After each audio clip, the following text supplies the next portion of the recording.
नमस्कार साथियों, वेदांत क्लासेज अजमेर के यूट्यूब चैनल पर आपका हार्दिक स्वागत, अभिनंदन।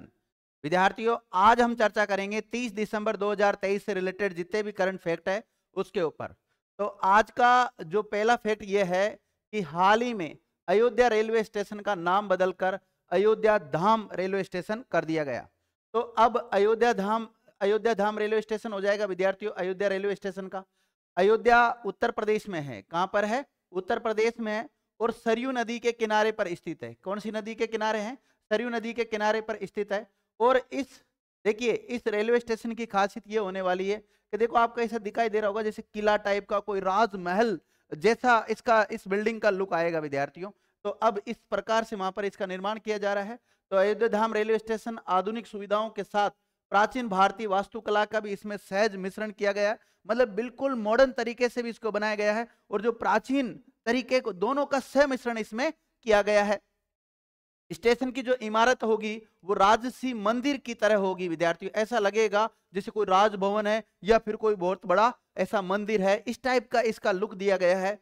इसी प्रकार जैसे थोड़े दिन पहले मैंने बताया था आपको कि अयोध्या जो एयरपोर्ट है उसका नाम भगवान श्री राम के नाम पर मर्यादा पुरुषोत्तम श्री राम इंटरनेशनल एयरपोर्ट कर दिया गया है। तो वहां का जो एयरपोर्ट है उसको तो किस नाम से जाना जाएगा? मर्यादा पुरुषोत्तम श्री राम इंटरनेशनल एयरपोर्ट के नाम से जाना जाएगा। लेकिन जो रेलवे स्टेशन है उसको किस नाम से जाना जाएगा विद्यार्थियों? तो ये आपको पता होना चाहिए, इसलिए अभी चर्चा में रहा था ये। अब देखिए, ये अयोध्या कौन सी नदी के किनारे है? सरयू नदी के किनारे है।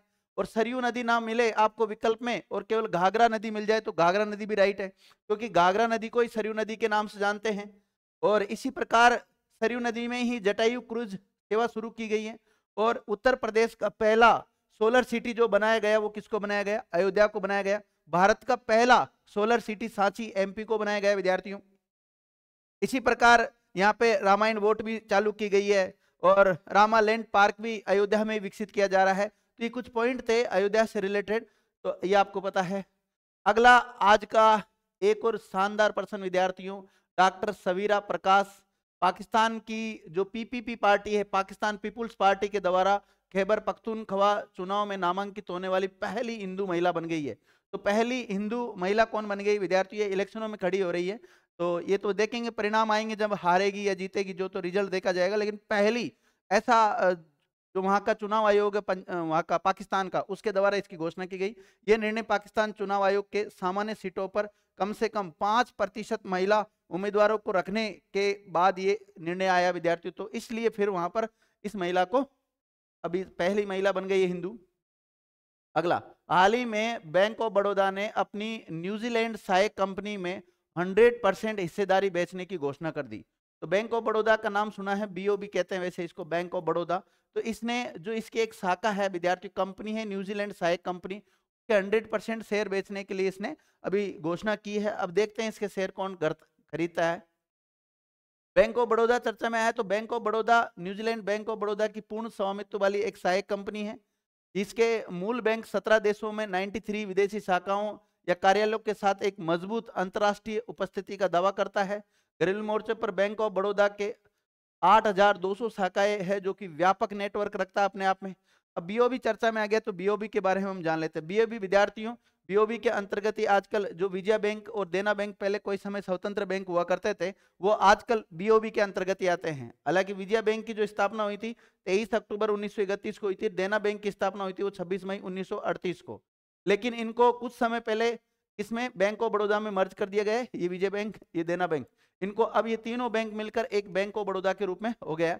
बैंक ऑफ बड़ौदा की स्थापना 20 जुलाई 1908 को हुई। तो कई बार स्थापना भी पूछ ली जाती है कि इसकी स्थापना कब हुई।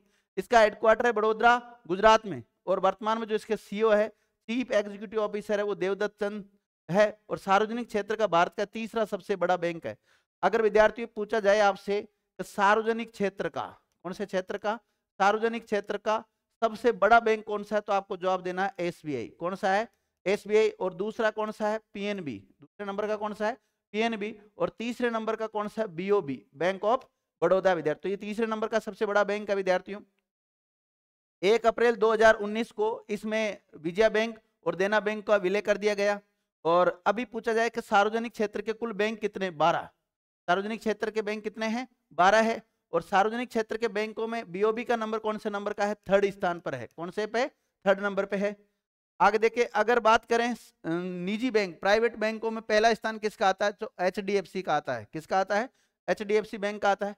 अगला प्रश्न है, हाल ही में पाकिस्तान ने एडवांस रॉकेट सिस्टम फतेह 2 का सफल परीक्षण किया। तो इसका मतलब फतेह 1 पहले वो कर चुका है, तो फतेह 1 का पहले किया और अभी हाल ही में फतेह 2 का इसने सफल परीक्षण किया विद्यार्थियों पाकिस्तान के द्वारा। फतेह 2 पाकिस्तानी सेना की स्वदेशी रूप से विकसित guided multi launch rocket system missile है, एक प्रकार की है। इसकी जो रेंज बताई जा रही है वो 400 किलोमीटर बताई जा रही है, और 400 किलोमीटर यानी कि कम दूरी वाली है, तो इन कम दूरी वाली मिसाइलों को क्रूज मिसाइल कहते हैं, और लंबी दूरी वाली जो मिसाइलें हैं उनको बैलिस्टिक मिसाइल कहते हैं। अभी फतेह 2 को इसको लॉन्च किया है, इसने सफल लॉन्चिंग की है, लेकिन इससे पहले फतेह 1 आ चुकी है जिसकी रेंज कितनी थी? 250 किलोमीटर। कितनी थी? 250 किलोमीटर। अगला प्रश्न है, हाल ही में गुजरात राज्य भारत की पेट्रो राजधानी के रूप में उभरा। तो भारत की पेट्रो राजधानी के रूप में विद्यार्थियों कौन उभर के आया है? गुजरात राज्य उभर के आया है। लिखा हुआ है the petro capital of India, कौन सी है? गुजरात है। जामनगर गुजरात में दुनिया की सबसे बड़ी जमीनी स्तर की तेल रिफाइनरी है। दाहोद में ओपेल पेट्रोकेमिकल कॉम्प्लेक्स के साथ गुजरात को भारत की पेट्रो राजधानी के रूप में स्वीकार किया गया है। रिलायंस जो इंडस्ट्रीज लिमिटेड के स्वामित्व वाली जामनगर रिफाइनरी की क्षमता प्रतिदिन 1.4 मिलियन बैरल कच्चे तेल को संसाधित यानी प्रोसेस करने की एक ये कंपनी है विद्यार्थियों, रिलायंस इंडस्ट्रीज। इसके द्वारा जो इसकी रिफाइनरी लगी है, इसमें मतलब बहुत ज्यादा मात्रा में इसको रिफाइनर किया जाता है विद्यार्थियों, बहुत ज्यादा प्रोसीड किया जाता है। तो गुजरात, इसलिए गुजरात को कौन सी राजधानी घोषित किया गया है? Petro capital. कौन सी? पेट्रो राजधानी, ये पेट्रो कैपिटल घोषित किया गया है। तो भारत की पेट्रो कैपिटल कौन है? गुजरात, ध्यान रखना। आगे देखिए, हाल ही में रिलायंस जियो ने भारत जीपीटी लॉन्च करने के लिए IIT बॉम्बे के साथ एक समझौता किया है। किसके साथ सब MOU किया विद्यार्थियों? तो IIT बॉम्बे के साथ किया है। किसने किया है? रिलायंस जियो के द्वारा किया गया है। किस बात को लेकर? भारत जीपीटी को लेकर किया गया है। देखिए, इसके जो चेयरपर्सन है आकाश अंबानी के नेतृत्व में रिलायंस जियो ने IIT बॉम्बे की भारत जीपीटी प्रोग्राम और स्मार्ट टीवी ऑपरेटिंग सिस्टम, इसका ध्यान रखना, स्मार्ट टीवी ऑपरेटिंग सिस्टम के लिए साझेदारी की है। कंपनी का लक्ष्य जियो 2.0 लॉन्च करना है, जो कि स्मार्ट टीवी के लिए अपना खुद का ऑपरेटिंग सिस्टम बनाने के लिए होगा। आगे देखिए, अगला प्रश्न, हाल ही में Indian space research organisation ISRO, short में क्या कहते हैं इसको, इसरो ने भारतीय शिक्षा जगत के लिए फेस्ट सॉफ्टवेयर विकसित किया है। तो फेस्ट सॉफ्टवेयर किसके द्वारा विकसित किया गया है? इसरो के द्वारा। क्योंकि विद्यार्थियों पहले जैसे जो छात्र वगैरह आते थे या जो नए नए वैज्ञानिक आते थे, उनको ट्रेनिंग देनी पड़ती थी, उनको काफी समय तक बताना पड़ता था कि इसका डिजाइन कैसे करते हैं। तो अभी ये फेस्ट नामक जो सॉफ्टवेयर बना दिया गया, तो इससे काफी जो शिक्षार्थी हैं उनको बहुत शिक्षा जगत में बहुत ज्यादा फायदा मिलने वाला है। तो ये काम किसने करके दिखा दिया है? इसरो के द्वारा अभी हाल ही में ये किया गया है। अब जो फेस्ट आया है, इसका अगर हम देखें तो इसका पूरा नाम क्या होता है? तो finite elements analysis of structure इसका पूरा नाम होता है। तो विद्यार्थियों, finite element analysis of structure English में बोलते हैं इसको। फेस्ट रचनात्मक विश्लेषण सॉफ्टवेयर है, और इसरो के विक्रम साराभाई अंतरिक्ष केंद्र ने भारतीय शिक्षा जगत और उद्योग के लिए ये विश्वसनीय सॉफ्टवेयर फेस्ट विकसित किया है। इसका उपयोग रॉकेट, विमान, उपग्रह भवन इत्यादि सहित विभिन्न प्रकार की संरचनाओं का परिमित तत्व विश्लेषण करने के लिए किया जा सकता है। अगला जो प्रश्न है विद्यार्थियों, ये प्रश्न ये है कि हाल ही में भारत सरकार के द्वारा या केंद्र सरकार के द्वारा जम्मू कश्मीर का जो MLJK मसरत आलम गुट को UAPA एक्ट के तहत गैर कानूनी संगठन घोषित किया गया। तो कौन से संगठन को गैर कानूनी घोषित कर दिया भारत सरकार के द्वारा विद्यार्थियों? तो भारत सरकार के द्वारा हाल ही में इस एक्ट के तहत, यानी कि अनलॉफुल एक्टिविटीज प्रिवेंशन एक्ट 1967, इस एक्ट के तहत अभी हाल ही में मुस्लिम लीग जम्मू कश्मीर मसरत आलम ग्रुप को इसने क्या कर दिया विद्यार्थियों? गैर कानूनी घोषित कर दिया। और गृह मंत्री हमारे जो है भारत के, उनका नाम क्या है? अमित शाह जी हैं। उन्होंने कहा कि ये संगठन और इसके सदस्य जम्मू कश्मीर में राष्ट्र विरोधी और अलगाववादी गतिविधियों में शामिल थे, इसलिए इसके ऊपर प्रतिबंध लगाया गया है। अगला प्रश्न है कि हाल ही में CS राजन को कोटक महिंद्रा बैंक का नया अध्यक्ष चुना गया है। तो कोटक महिंद्रा बैंक का नया अध्यक्ष किसको चुन लिया गया है? CS राजन को चुन लिया गया विद्यार्थियों। देखिए, भारतीय रिजर्व बैंक ने कोटक महिंद्रा बैंक के अंशकालीन अध्यक्ष के रूप में CS राजन की नियुक्ति को मंजूरी दे दी है। उनका कार्यकाल 1 जनवरी 2024 से शुरू होगा और 2 वर्ष के लिए होगा। कितने वर्ष के लिए होगा? 2 वर्ष के लिए।